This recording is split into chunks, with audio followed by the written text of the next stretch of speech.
Digo, son muy interesantes las observaciones que han hecho ustedes, la verdad. Creo que va a ser muy importante ver su propuesta en torno al dictamen, concretamente en qué puntos ustedes consideran que debe modificarse y por qué, ¿no? Eso supongo que lo vamos a ver pronto y lo discutiremos nosotros. Yo lo que puedo decir es que el problema de la basura, de los residuos, de los plásticos, es un problema de un ciclo económico, de un circuito económico que no se cierra, que queda abierto, ¿no? Porque no existen ni los mercados, ni los precios, ni las regulaciones para que se cierre.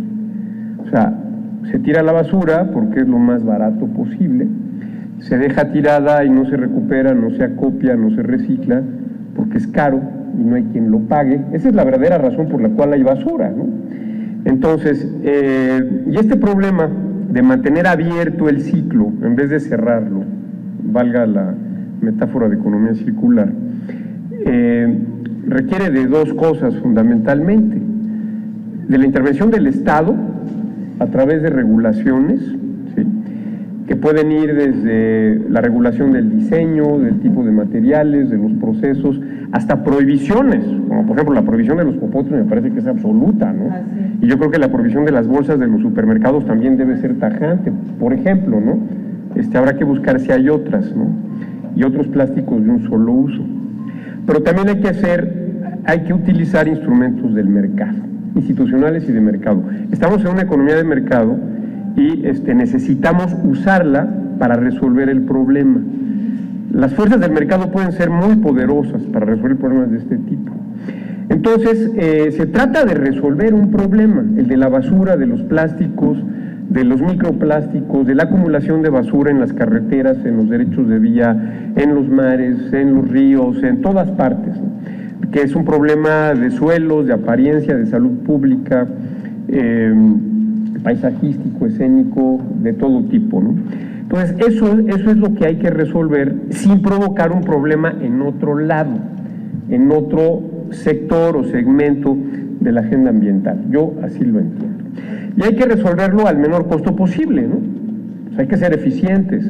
No podemos darnos el lujo de asumir soluciones que son demasiado caras y que nos van a impedir hacer más cosas con los mismos recursos, o que nos cueste más resolver un problema que podemos resolverlo con menos, ¿no? Yo creo que tenemos que ser eficientes, hay que tener eso en la cabeza. Y ahora, y también el tema social. Aquí existe, digamos, en el mercado de la gestión o del manejo de residuos, jugadores fundamentales son los acopiadores y los pepenadores, ¿no? Son todo un sector de la economía que es fundamentalmente informal y que generalmente trabaja y opera en condiciones muy precarias y verdaderamente lamentables. Entonces me parece que sí es algo fundamental que en este ejercicio legislativo pensemos también cómo dignificar y cómo formalizar el trabajo de la gente que se dedica a recoger, a copiar, seleccionar, separar y reciclar cosas, ¿no? Y entregar y regresarlas al mercado, porque lo que hacen ellos es, como no existe un mercado formal ni los incentivos económicos para que ocurra, ellos hacen el trabajo de recoger, acopiar, separar y entregar los materiales para que sean reutilizados de alguna otra forma. O sea, digamos que son el eslabón fundamental de esta economía circular, son el eslabón humano, digamos, de la economía circular. Ahora, cada material tiene propiedades distintas de reciclabilidad, de gestión, de manejo, de ciclo de vida, de ciclo de carbono, de intensidad energética y de muchas cosas, ¿no? No todos los materiales se pueden reciclar, ¿no? O sea, a lo mejor técnicamente sí se puede, pero es muy caro y a lo mejor es más contaminante, genera más emisiones de CO2 o de otro tipo de contaminantes que si simplemente usamos plásticos de un solo uso, o que si destinamos esos recursos, esos materiales a otro fin distinto al del reciclaje. Por ejemplo, el PET sí se puede reciclar y ya se recicla por ahí del 30 al 40% en México, el aluminio por supuesto. Por eso es que no hay latas tiradas de aluminio en ningún lado, porque valen, la gente las recoge. Ese es el mejor ejemplo de que es un problema económico, ¿se fijan? No están tiradas las latas de aluminio porque valen, porque alguien paga por ellas, ¿no? Esa es la razón. El PET cada vez se encuentra, menos en condiciones de abandono, porque también vale y se paga por recogerlo. Y el cartón también, el cartón en buenas condiciones. Todos los demás materiales, el polipropileno, el polietileno de alta densidad, los compuestos, los materiales como los tetrapacks y ese tipo de cosas que son muy difíciles de reciclar, pues obviamente no tienen mercado, ¿no? Nadie paga porque se recojan. Entonces, como nadie paga, pues están tirados y nadie los recoge, ¿no? Entonces, a lo que voy es esto: lo que necesitamos para que sea real la economía circular y no una fantasía o una ficción o un buen deseo, necesitamos pensarlo en términos de racionalidad económica. ¿Qué necesitamos hacer para que sea rentable, para que sea conveniente y beneficioso para la gente? No tirarlo, separarlo, reintegrarlo, recogerlo, acopiarlo e integrarlo nuevamente a cadenas productivas. ¿Qué tenemos que hacer para eso? ¿Cómo cerramos económicamente el ciclo? Estamos ante un problema, insisto, casi 100% económico. ¿Cómo lo cerramos? Para que el mercado opere y no haya nada tirado. Excepto cosas que, insisto, es imposible y que tienen que prohibirse o tiene que haber otro tipo de mecanismo para tratarlas. Entonces, lo que yo creo, no sé ustedes qué opinen, que es fundamental en esta ley de economía circular, tomar el concepto de responsabilidad extendida que ustedes tres han manifestado de las empresas y hacerlo operativo, no solamente enunciarlo. Es que deberían de hacer esto y esto y esto, y la responsabilidad extendida significa esto y esto y esto. No, señores, a ver, vamos a establecer la responsabilidad extendida como una norma. Tiene que ser algo normativo. ¿Y cómo le podemos hacer?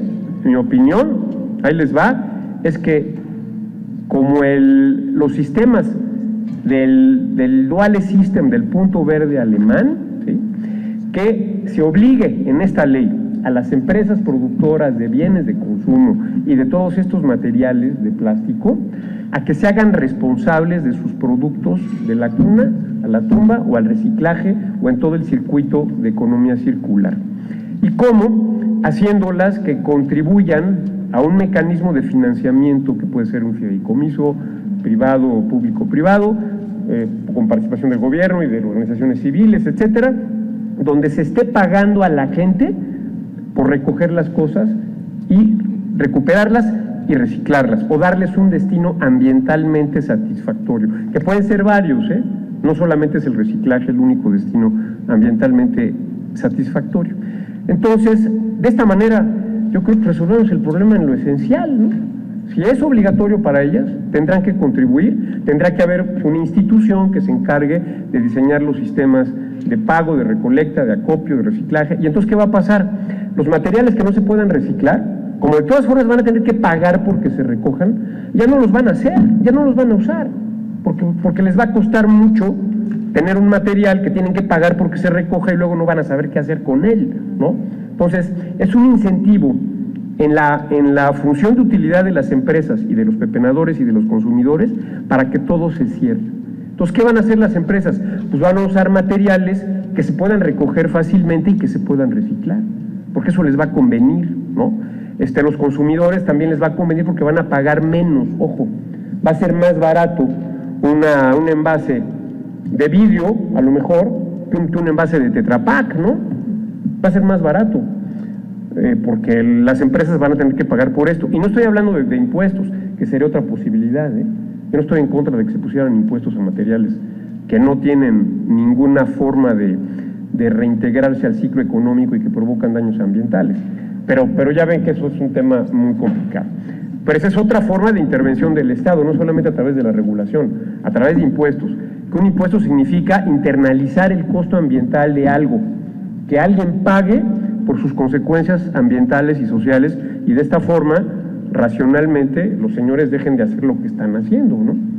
Pero incluso lo podemos discutir. Yo no estoy en contra de que discutamos que haya impuestos y que lo metamos a la ley de ingresos del año que entra, ¿no? Y que pensemos en qué productos a lo mejor podemos aplicar algún tipo de instrumento fiscal, que sería un clásico, pero clásico piguviano, de Cecil Pigou, un gran economista, de internalización de costos ambientales, ¿no? Entonces, yo ahí lo dejo y simplemente ya termino diciendo, pues a mí me gustaría meter una cosa de este tipo, este mecanismo en la ley. No sé ustedes qué piensan. Creo que si lo logramos, vamos a cambiar las cosas, pero de verdad, de fondo. Y además, entonces puede ser con un párrafo, es un solo párrafo en la ley, ¿no? Y bueno, ahí lo dejo. Gracias, presidente. Gracias, diputado Cuadri.